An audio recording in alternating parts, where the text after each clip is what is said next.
Rick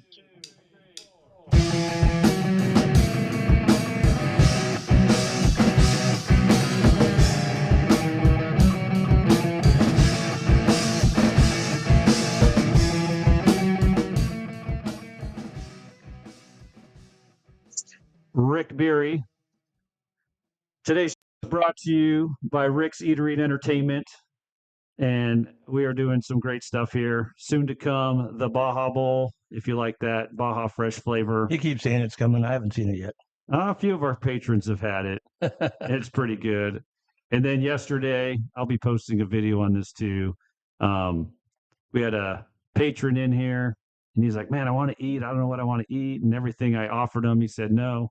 And I just went in the back. I cut open an avocado. I threw salsa on it, and then I threw the tomatillo ranch, the Rick sauce on it with a little bit of garlic salt. And he ate it. He goes, "Give me 2 more of those." And I want to apologize to Moses Lake. I've been holding out on you. I keep a lot of my world tour and things I've learned a secret sometimes, but this one I'm going to share. So we'll have a Ricksican avocado coming soon if avocados are ripe and ready. So just ask. Today we have a special guest, Tom Dent. Tom Dent, how you doing? I'm good, sir. Thank you. How are you? I'm great. Thank you for returning my call. A couple months ago, I reached out to Tom Dent and I was like, "Hey, I'm having some business struggles," and it's pretty cool. I got a phone call back and on the air, so I'm feeling pretty special right now. Well, you're one of my constituents. That's right. A little bit of your history, right? Moses Lake, Othello, Quincy. This is like your hometown. This is your stomping grounds. Pretty much. Spent my home all my life in Columbia Basin. Yeah. And you went to Big Bend. And what did you study at Big Bend? I studied business administration and accounting. Okay. And then you became a pilot? I did. I said you did truck driving, pilot, a rancher, and so as a pilot, you had your own business. I did. I actually did, yeah. And in your first year of business, you had an oopsie. Is that correct? We did. Yeah. Broke the propeller, and we don't break the propeller. We did. Yeah. Yeah. It's one of those things, and I had my guardian angel was on duty and took care of me. Yeah. Put me back on the ground safely, and it worked for me. It did, and I haven't forgot that. We were able to regroup, persevere, and stay in business. And even though things were a little tight there for a while, we made it work. My wife and I made it work, and sometimes that's what you have to do. Yeah. I have 2 small businesses. I've had other businesses, and there are obstacles that will come at you that are unforeseen, unexpected. I had a business during 9/11, and I could not understand how the investors ran off like cockroaches, how these 2 towers in New York locked everything up financially. And in 4 months' time, I was ruined. And there was no bailout for Rick. I was ruined. I owed like $2.5 million. I was 24 years old, and I was like, I don't know what to do.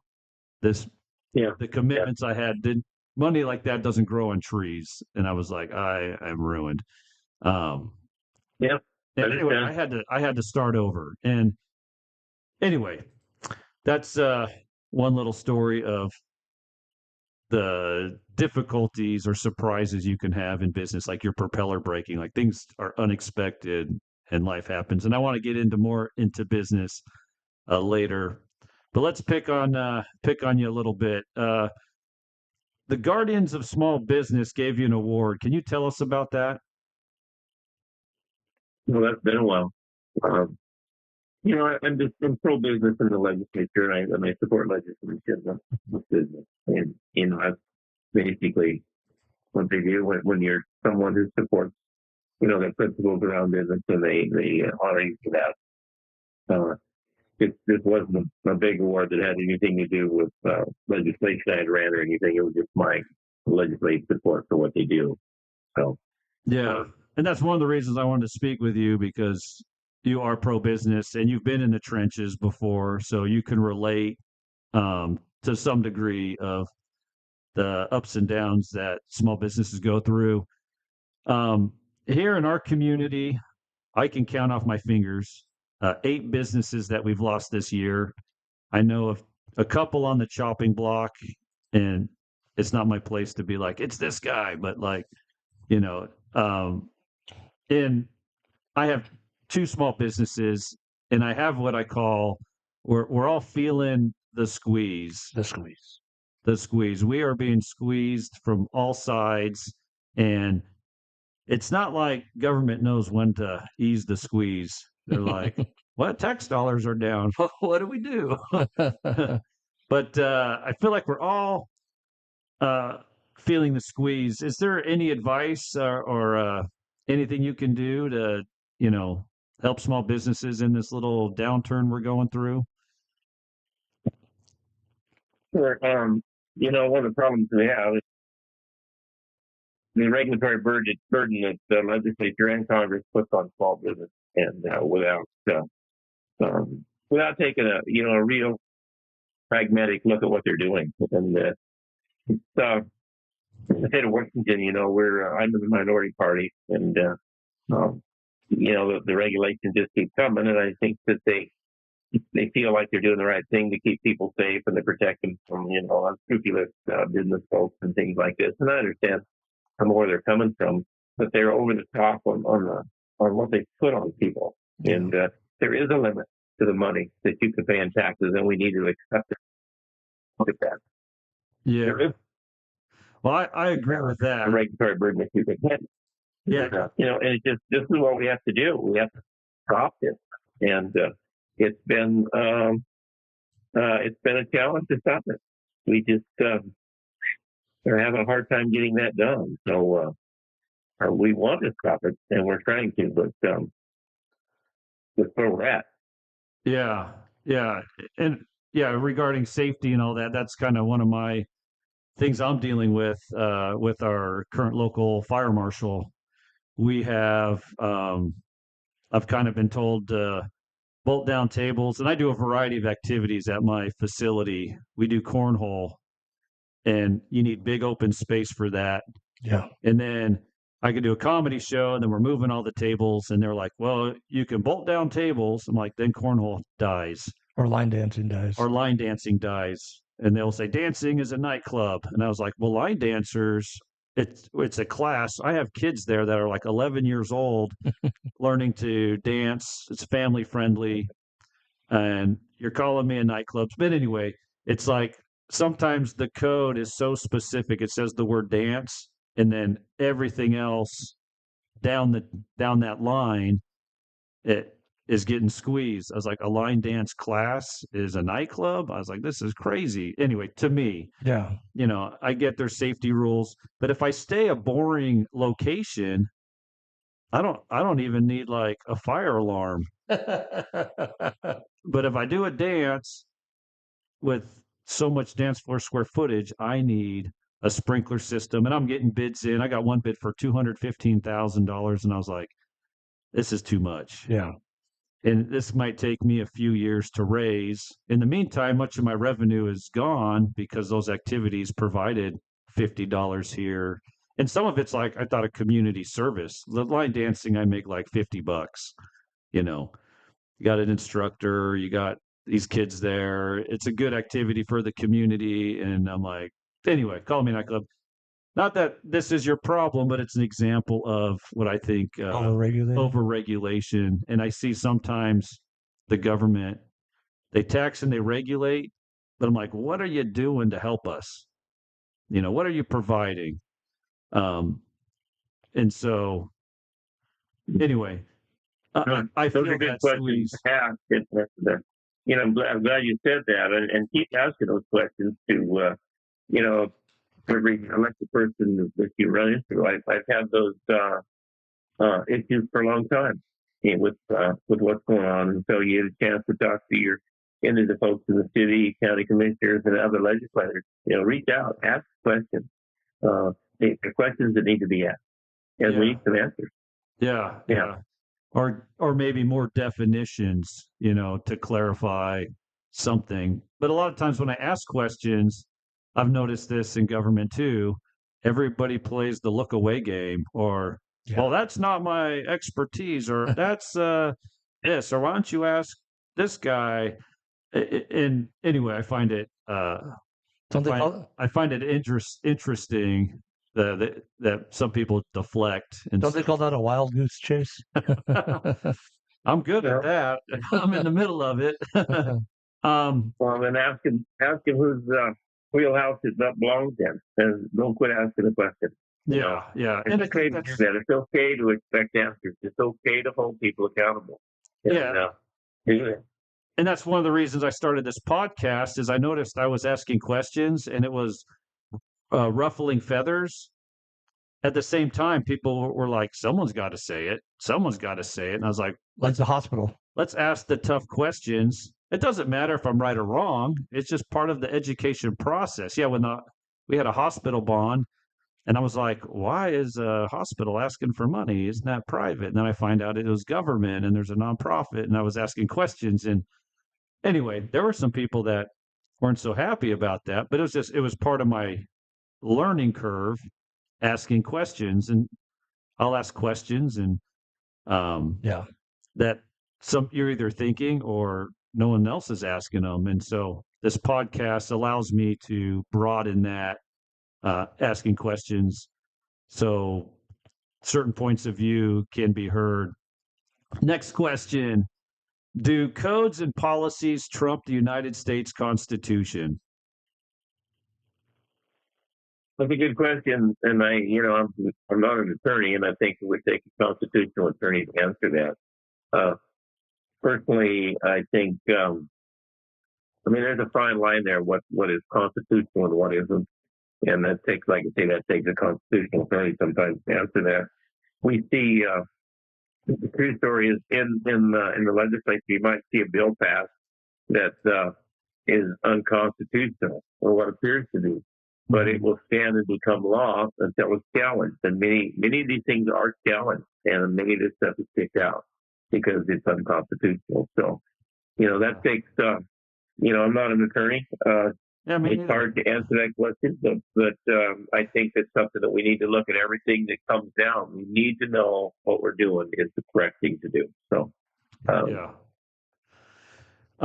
Mental health. What do you do, and what are you doing for your mental health? so I'm a big advocate for improving of our mental health. I've had a bill for couple sessions now that we need to regroup and put together a task force to analyze what we're doing in our state to improve our mental health treatment systems, treatment programs that we have out there. I've advocated putting this together with the provider, the people that are actually doing the work. Okay, and they all support this. I haven't found one of them yet that doesn't support doing this. The problem comes back. The pushback comes from the bureaucrats who want to be part of this, and I don't think they have the answers. I think the providers have the answers. What's working and what isn't, and how can we improve upon our mental health treatment systems in the state? And I'm still passionate about this. I think we need to take a hard look at what's happening, because I don't think things are working. I don't see we're improving our mental health treatment. And mental health, and mental health issues also expand into suicide and suicide prevention. Yeah. And we live in an agriculture community here. Okay. Yeah. And I have put in asked for and received in the budget this year $250,000 to put together a group to study the effectiveness of mental health, agricultural prevention, suicide prevention hotline in agriculture communities in the state of Washington.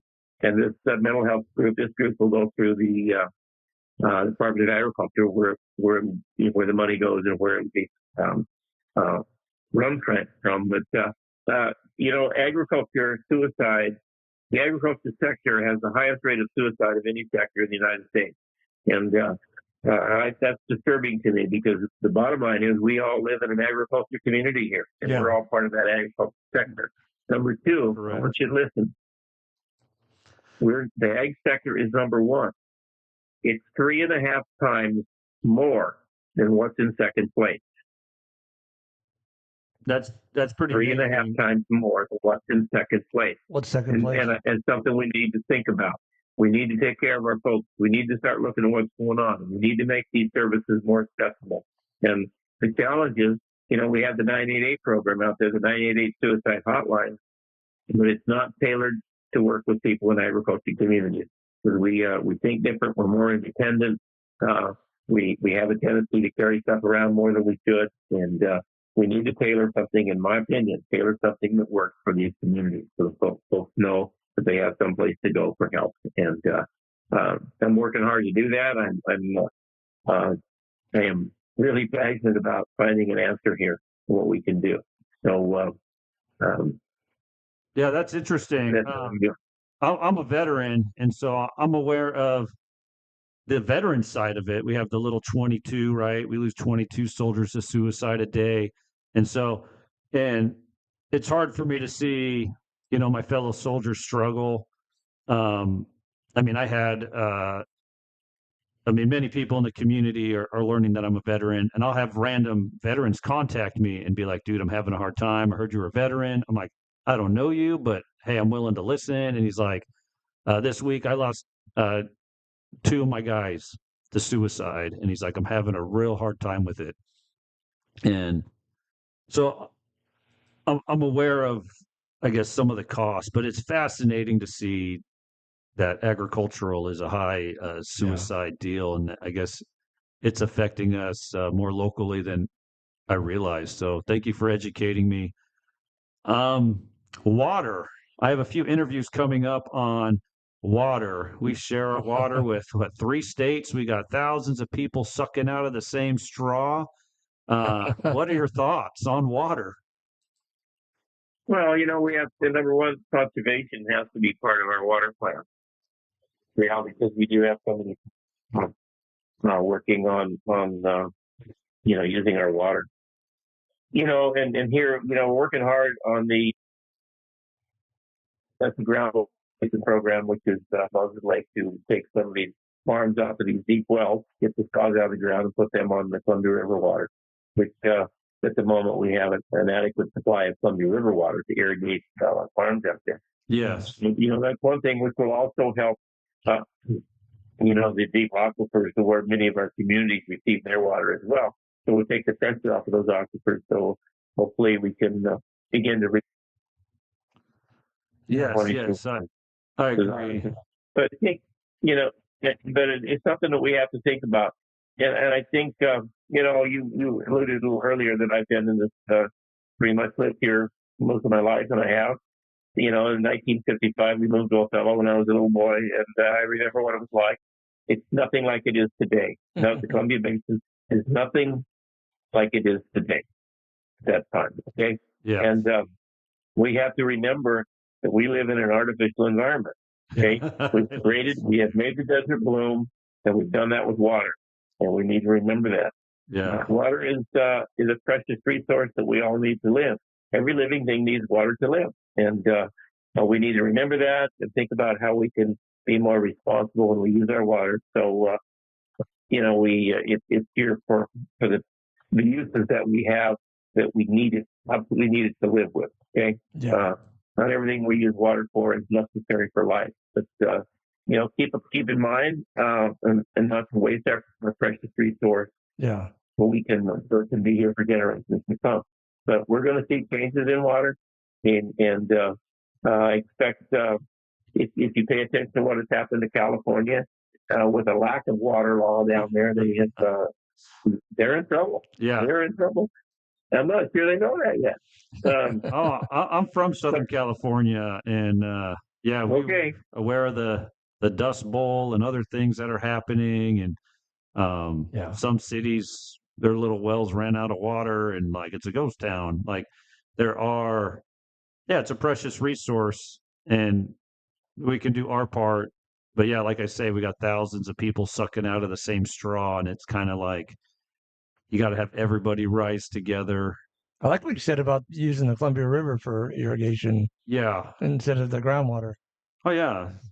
Well, we are. That's what the Columbia Basin's about, is the Columbia River water. And, we're expanding, we're putting water out there on the Columbia Basin project that has been using well water. And it's that project is really getting sucking up and starting to roll pretty good now. And we've got some canal water out there now, river water, but it's going to grow in the next couple of years. We're going to see some big changes out there where the water comes from, and we're getting those folks out those deep. So, with that much water, how are you going to tackle the agricultural runoff then? well, they manage it. I mean, something really good. Something that's really good about our center pivot circle irrigation, right?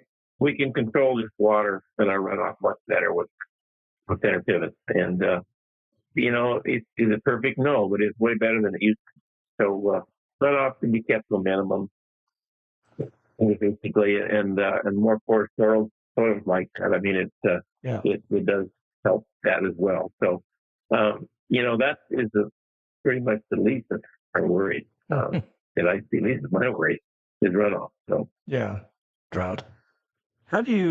In politics, how do you pick your battles? I realize, like, I see a lot of politicians, they make a lot of promises, they get into office and they realize they're like, whoa, this is much more complex than I thought it was.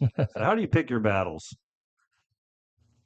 Well, you have to look at what's your areas of expertise, number one, and what's your, and you need to use that expertise, and that's one of the ways I pick my battles. So I've been in agriculture all my life. I use, that's one of my primary battles.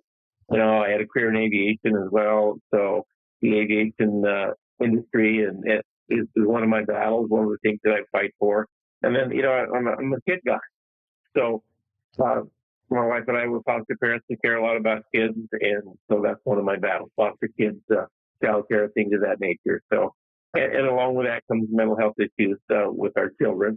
And, I've always been a passionate advocate for, improving our mental health of our children and the services that we offer them. And so, and also helping to prevent mental health, and we can prevent a lot of our mental health issues if we get out in front of it and see what we can do to give our kids a better shot there at life. And so that's kind of how I do it. Are there other things I'm passionate about? Absolutely. But, you can't, there isn't enough time to do everything that you do and or what you could do.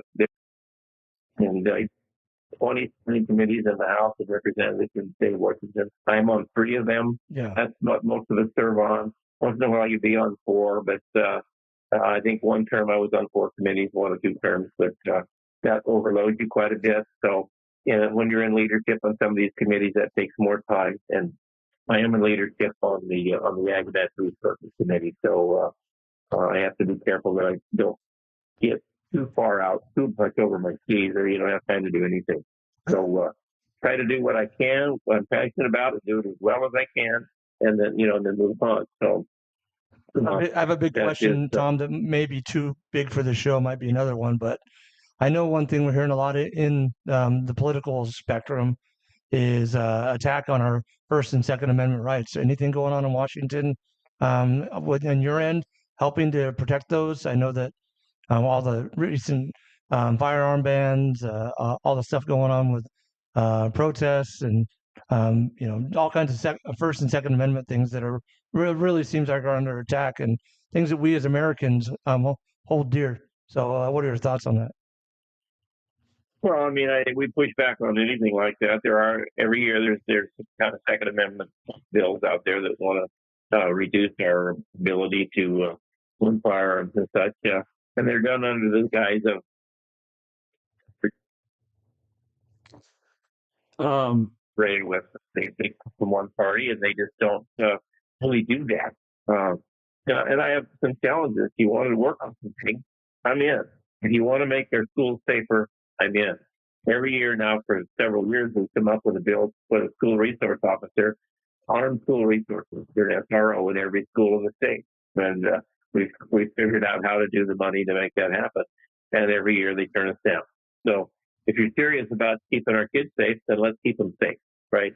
And work on that. And then the second thing is we have a lot of gun laws on the books now, or someone who commits a crime.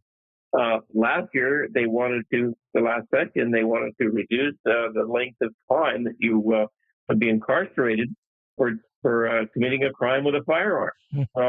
That doesn't work for me. If you commit a crime with a firearm, you should increase the time you spend. Yeah. Don't make it easy. Make it hard. Okay, make it real clear. If you're going to use a crime, if you're going to use a gun in a crime, then you're going to do some time. Yeah. Period. Stop this nonsense. We can do that. But we can't keep filing people and then wonder why it doesn't get better. Yeah. No, I like how you really fight for the kids and foster care protection. Most people probably don't know this, but both my children I adopted at birth, and surprisingly, people think they look like me. They actually do. One's got red hair. I was a redhead as a kid, and the other one has got the blue eyes, and they think they're mine. And I'm like, that's funny. I always thought they were until right now. Until right now, yeah. No, we adopted them at birth, and it's been a huge learning experience for me. Sometimes I don't feel like I'm the greatest father in the world. I'm like, I don't understand you, kid, but it's been a fascinating journey, and every kid deserves to be loved and have a safe place to be. Yeah. A little bird told me that you are doing something with wildfires to try to, I don't know, is it revolutionizing wildfires? What do you got going on? Oh, I've been an advocate for initial attack on wildfires since I've been in the legislature. And early on, I formed the Wildfire Caucus, which has been relatively successful. But for different ways to initial attack and any kind of a wildfire issue is where it's at. That's if you're going to stop the fire, initial attack is where it's at. If it gets away from you, and then they turn into all we can do is manage them instead of control them. So I've advocated the use of aircraft in wildfires since I've been there. And we have increased our use of aircraft. For my first year in office, I think we had 6 or 7, 8, something like that, aircraft that we could use. And last year, we had 35 aircraft in the state of Washington we could use. We had at our disposal to use to fight wildfire, which gives us enough. We can position them around the state. So when there is a fire reported, we can get on it. We need to be on that fire in 2 hours, not 2 days. That's what makes it work, and that's how we get ahead of it.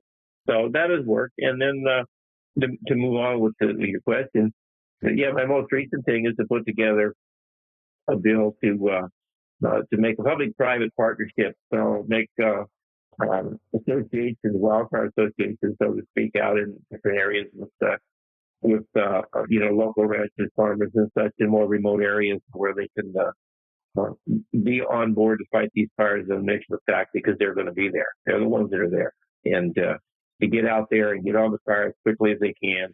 And then when the other resources arrive, then they can back up and let the other folks take over. But I think it's really important that we work together. I think the people who live in these areas probably are better at doing these fires than the come in other places to fight them. And we should never, ever turn down the knowledge of folks out there that know how to do this work. And it's been pushed back, but we're gaining momentum with it as many other programs. It takes a while. Many of these pieces of legislation are what they call heavy lifts, and it takes 2, 3, 4, 5, 6 years sometimes to get them to move. Actually, I've been working on a piece of legislation since I got there 10 years ago that hasn't moved yet, but we're getting traction. So, and so we just keep that in mind, and that's what you have to do.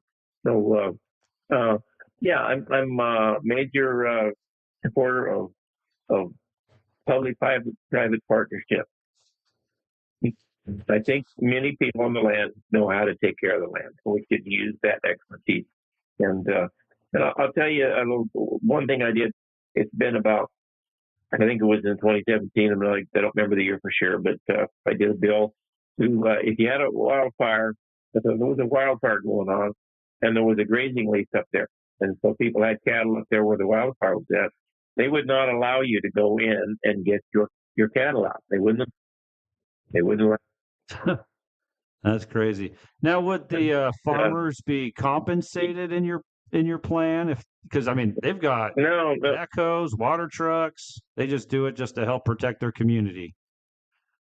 that's right. Yeah, But I want to finish my story about this, the cattle thing.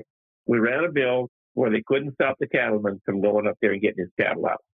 And when we had the Jolly Mountain fire over in the Clay Elm, there were 300 head of cows out there on a grazing ranch. They couldn't stop the rancher from getting them out. He went up to get them. The DNR and the other agencies that were up there helped him find the cows, and he got all 300 head out. They lost nothing. Yeah. Yeah. And that's because we had a public-private partnership, and that's what we need to do. And that's what makes things happen. Work together, trust each other, right? Yeah, yeah. But like I say, the farmers have equipment. They've got water trucks, they've got tractors, they got things that they can do in a pinch, some quick, fire protection until the cavalry shows up to take it to the next level. So, and that's what we need to do. You're part of the Ag Committee, and I heard recently I'm the ranking member. You did something kind of unprecedented. You got everybody to agree. Is that possible? Well, you don't agree on everything, but yes, we had a very successful committee, and any bill that came out of our Ag Committee in this last 2 years did not come out on party line vote. So we've done some good things, and proud of them. Things, to tell you the truth. It's almost unprecedented in Olympia to work like that, but we did it, and because we wanted to work we wanted to support and do what was best for the agriculture community, and we did. Very good. So I had a crazy idea last month. I was Googling all the cool stuff Washington has to offer, and I was like, man, our community didn't hit the map. And then I looked at what we were number one at. We are like the number one spud producing county in the country. And so I had the idea to do a Spud Fest, a festival or activity to promote how cool we are. I contacted some people at the Potato Commission and some local farmers. They go, "This is cool. I think we can get a lot of support on this." Will you support Spudfest? Again, would you support Spudfest? I mean, I guess it's right of your wheelhouse, but do you think that's a good idea? Promoting what we're number one at.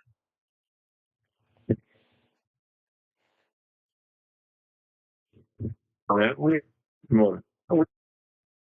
To be proud of what we do here, and if we go, I'm good with it. I mean, I think when I met how you. What I meant to say.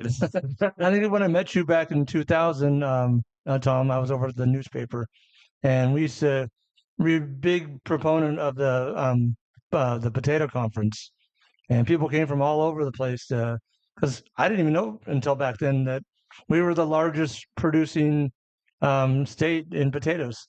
I always thought it was Idaho. And but there's a lot of revenue. We're the largest county. We're the largest potato producing county. St. County is in the country. Oh wow! I'm not sure for the largest producer of potatoes in from what I read, the state actually took in 2002 over Idaho. Yeah, I think we're both now, but anyway, it's just a fun idea I had, and I was like, we should do that. They can do a little absolutely. In the spring, do a little derby, crash some cars. Dunk Tom Dent, that'd be fun. Yeah. I thought of doing that. They have a thing they call a mattress race. They put like these beds on wheels and these guys push them around this race thing. And I was like, yeah. We need to do it on a couch. It'll be couch potato racing. Like there are a lot of good ideas that we could do. And I think in 10 years, this could be a huge thing for the community. Do you have any last words, Tom? We're wrapping up the show. What would you like to tell all your listeners? Well, I'd like to say is, if you have issues, reach out to us, contact us. I'm available. I'm honored to be in this position and serve you. And I'm also not afraid to do the work. So if you have issues, reach out. If you just want to talk about things, reach out. I'm busy. It might be, we have to make appointments sometimes, like we did today, to make it work. But, I'm here. That's my job, and I take it seriously.